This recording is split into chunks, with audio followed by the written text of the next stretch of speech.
Está continúa dale warning al alcalde María Isabel Climaco con el mga empleyado del gobierno local para evitar queda envuelto na uso y vendida del droga prohibido si no quiere sila sa panatrabaho.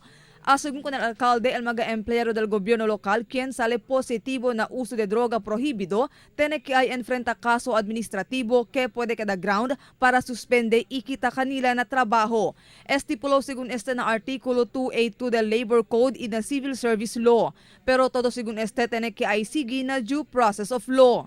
Kaya lang kita dali sa warning con el mga empleados de gobyerno que kita receive sweldo ng gobyerno kaya mas kita man engage na droga prohibido because once you are found positive following the due process el eventual penalty is suspension or termination from the job. Ay continúa también según conducí el Oficina de Salud mga serie de surprise random drug test con el mga empleyado del diferentes mga oficina bajo el gobierno local que a principio ya hace del junio 30 este año. Bajo na Section 36D del Acto República 9165 o el Comprehensive Dangerous Drugs Act of 2002, todo mga oficiales y empleado ambos del público y privado debe tomar bajo na random drug test para asegurar que lejos na peligro el mga gente na diila kaday kual mga lugar de trabaho.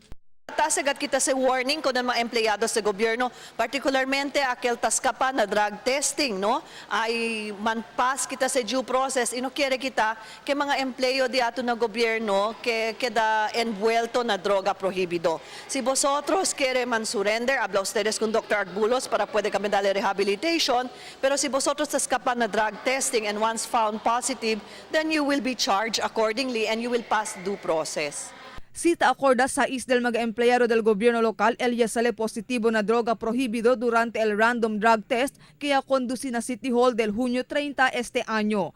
3 otro mga empleyado del OCNR también el ya sale arrestado na un buy-bust operation ya conduci el autoridad na lumbangan del otro día. Marifita Mayo, Dateline Zamboanga.